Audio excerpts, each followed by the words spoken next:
Ini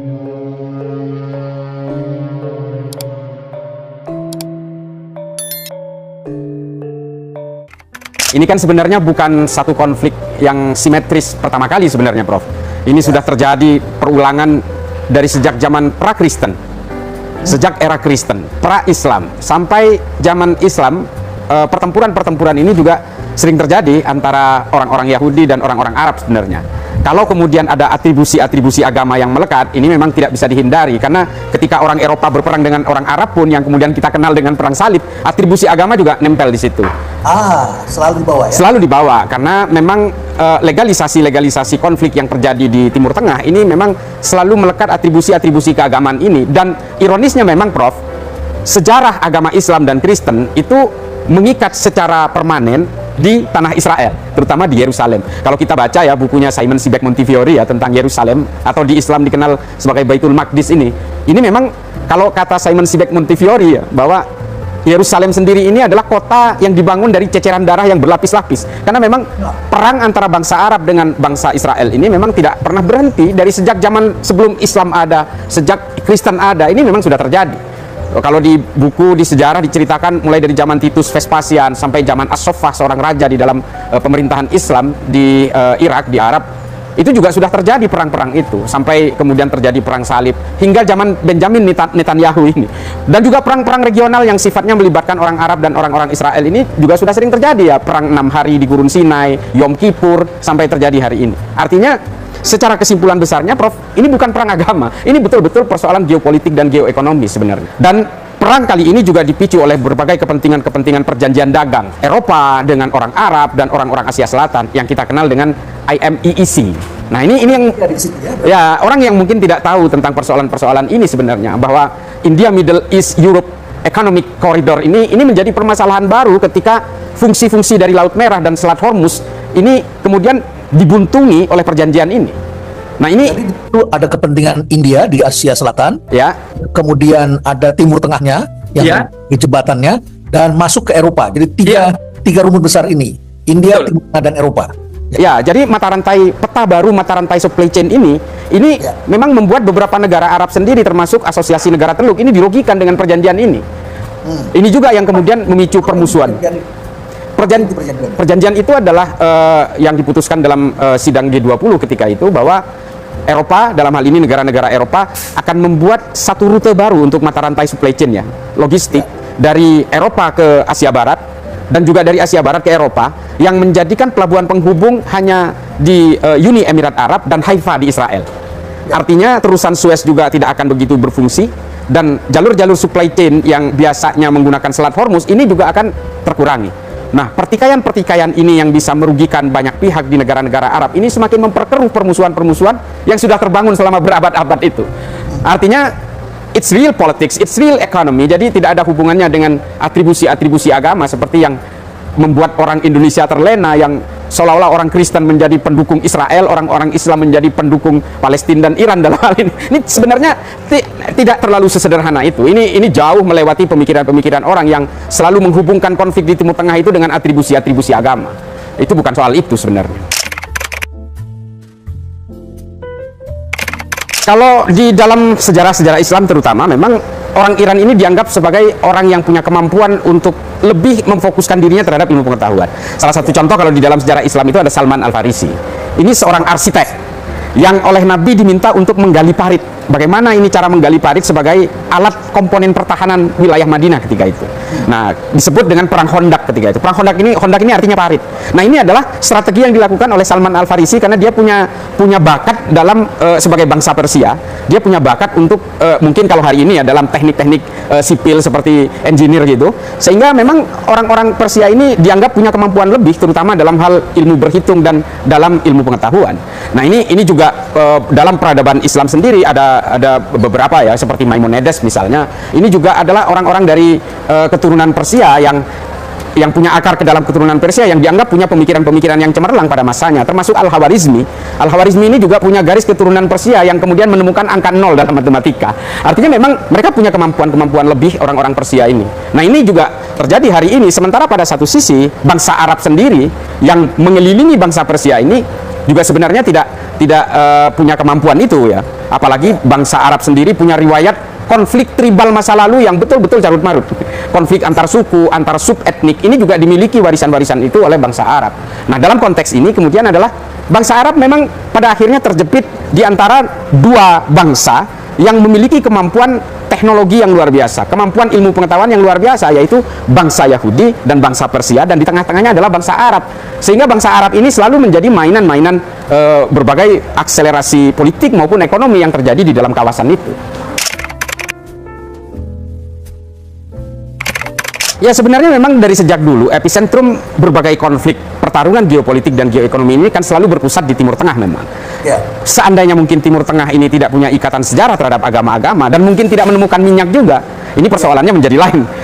Iya, menjadi lain. Tapi karena memang minyak, terutama bahan bakar ini kan memang ditentukan oleh bagaimana stabilitas dan siapa yang memegang pertarungan-pertarungan politik dan ekonomi di Timur Tengah, sehingga kemudian kepentingan-kepentingan Barat itu menjadi melting pot di Timur Tengah. Nah, ini yang menjadi persoalan. Orang-orang yang membangkang terhadap negara-negara Barat terutama, maka ini memang menjadi orang-orang yang harus dikucilkan.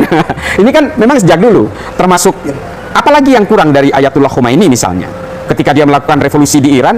Menurut saya Iran adalah satu-satunya negara yang sukses dan berhasil menggabungkan sistem teokrasi dan demokrasi, satu-satunya di dunia. Sementara yang hari ini dianak emaskan oleh negara-negara Barat, Prof, ini kan sebenarnya adalah negara-negara yang justru menjauh dari demokrasi. Jadi di sini adalah ambiguitas dari negara-negara Barat. Pada satu sisi negara Barat itu selalu berusaha menjejalkan demokrasi ke negara-negara dan yang menolak kemudian berusaha dipersekusi secara politik. Tapi ambiguitas negara Barat ini terjadi di Timur Tengah. Iran ini adalah negara yang memiliki sistem agama, undang-undang berdasarkan agama, tapi dia menerapkan demokrasi, semi demokrasi lah gitu ya, di dalam sistem pemerintahannya. Dan ini tetap dimusuhi. Dan permusuhan dengan Arab Saudi dan Iran ini kemudian dibangun oleh negara-negara Barat, berusaha di-maintain itu karena dianggap Iran ini adalah infidel karena tidak mau tunduk kepada negara-negara Barat. Pada satu sisi ada negara yang bernama Israel yang dianggap sebagai anak emasnya Barat, dan negara-negara Arab yang sebenarnya secara akar historik ini bermusuhan dengan orang-orang Yahudi berusaha dijadikan satu dalam satu karung yang sama oleh negara-negara Barat. Nah, ini adalah proksi yang terus terjadi di negara-negara Arab, pertikaian antara Israel, Iran, dan kelompok-kelompoknya beserta Timur Tengah dan beserta kelompok-kelompoknya yang dianggap patuh kepada Barat ini selalu dibuat menjadi mainan-mainan baru. Nah, makanya kemudian saya tadi kembali ke IMEEC tadi, Prof. Ini kan sebenarnya adalah mainan-mainan baru yang kemudian menjadi trigger dari berbagai konflik di luar konteks Palestina yang tidak kunjung diakui kemerdekaannya.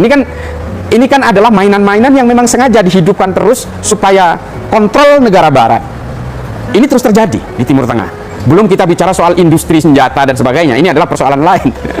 Nah, sementara Iran sendiri itu punya proksi-proksi seperti Houthi, Hezbollah di Lebanon, dan kelompok-kelompok di Suriah, dan juga berbagai kepentingan terhadap Al-Qassam Brigade Al-Qassam yang juga dilakukan, dibina oleh Hamas. Ini kan juga menjadi satu pertarungan-pertarungan antar proksi yang terjadi di Timur Tengah. Makin rumit, saya kira sangat rumit. Tidak sesederhana yang dibayangkan orang Indonesia tentang Sunni Syiah, tentang pertarungan antara Wahabi dengan Syiah, dan seterusnya, dan seterusnya. Ini sebenarnya beyond all of these issues yang selama ini kan biasanya di sini kan hanya soal Sunni Syiah saja, soal Islam dan Yahudi saja, soal Kristen dan Islam saja. Ini jauh melewati itu semua sebenarnya. Cina sebagai pemain baru di Timur Tengah itu juga sebenarnya ikut menentukan juga. Meskipun Cina ini datang bukan dalam konteks menjual senjata atau menjual konflik, tapi Cina bagaimanapun seorang pedagang. Kalaupun sebagai pedagang, kalaupun hari ini Cina berusaha mendamaikan Iran dengan Arab Saudi secara perlahan melalui kekuatan-kekuatan investasi Cina di Arab Saudi, ini juga tidak perlu kita seharusnya harus memperhitungkan kekuatan Cina juga dalam persoalan tarik-menarik di Timur Tengah ini. Membawa lanskap baru, membawa konfigurasi baru dalam pertarungan politik, geoekonomi, dan geopolitik di Timur Tengah yang sudah terjadi selama ini. Cina ini menjadi sosok yang bisa dibilang ini adalah blessing in disguise gitu. Nah, ini juga harus diperhitungkan. Dan kalau klaimnya Putin kemarin, kalau terjadi perang dunia ketiga, Cina itu dianggap sebagai kelompok Iran dan juga Rusia. Ini kan sebenarnya cara Putin untuk membuat barrier-barrier keterlibatan negara-negara maju untuk tidak terlibat terlalu jauh dalam persoalan konflik Iran-Israel sebenarnya. Tapi memang ini adalah pola permainan baru yang kemudian negara-negara Barat ke belakang ini tidak begitu leluasa untuk melakukan political toys maupun economical toys dalam rangka menjalankan agenda-agendanya di Timur Tengah belakangan ini. Ini adalah persoalan-persoalan baru bagi negara Barat ketika banyak pemain baru yang membuat lanskap baru dan konfigurasi baru di dalam peta politik Timur Tengah. Ini tidak sederhana memang. Dan menurut saya sesuai dengan sejarahnya di mana pertempuran-pertempuran antara bangsa Bani Israel dengan Arab dan juga dengan bangsa-bangsa lain ini memang sudah berlangsung selama ribuan tahun dan mungkin tidak akan mudah diselesaikan dalam waktu beberapa tahun ke depan. Saya kira ini juga bagian dari warisan-warisan sejarah yang tidak bisa dihindari.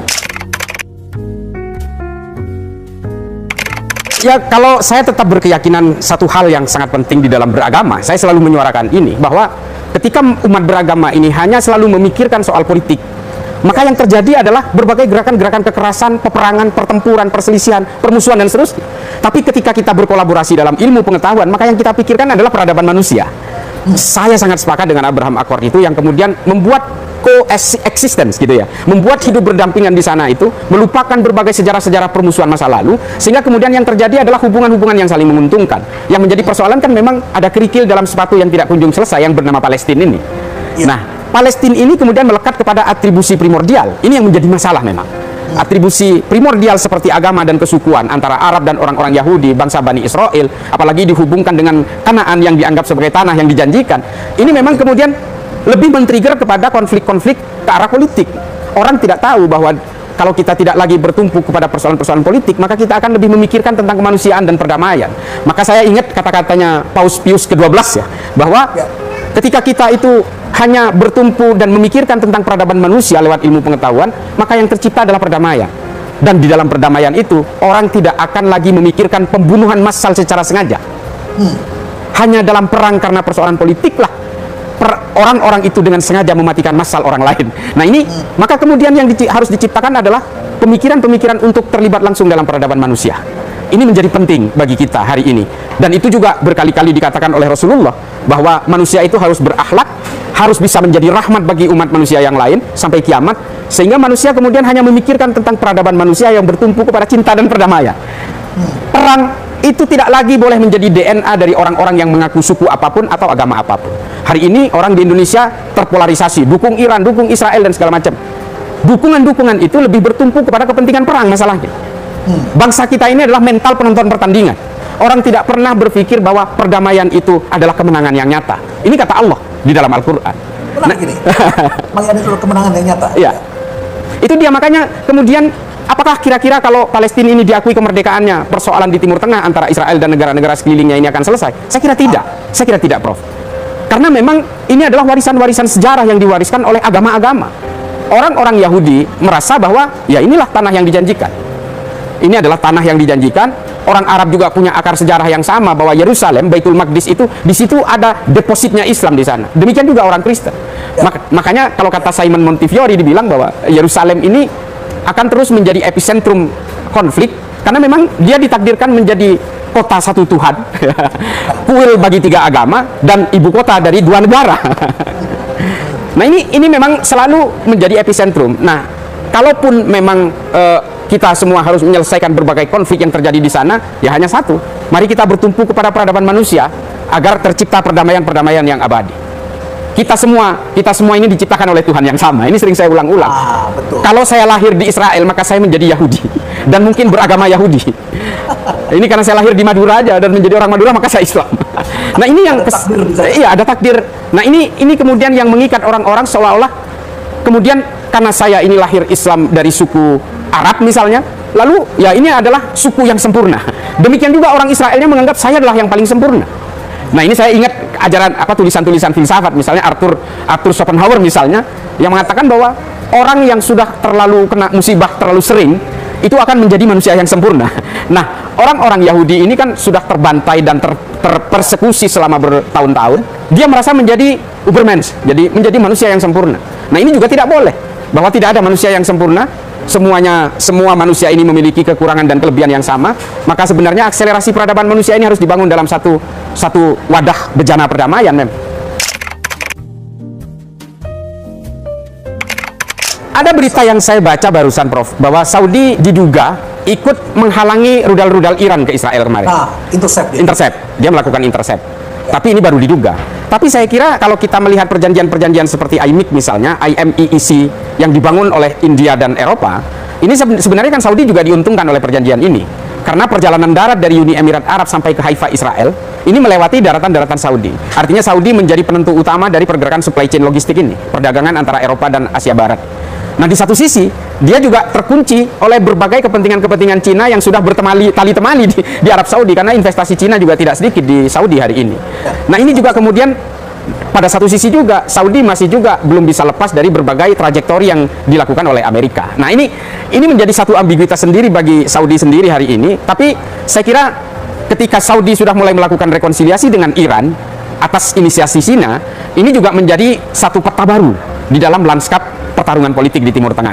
Tapi bagaimanapun saya kira pengaruh Amerika terhadap Saudi masih sangat dominan.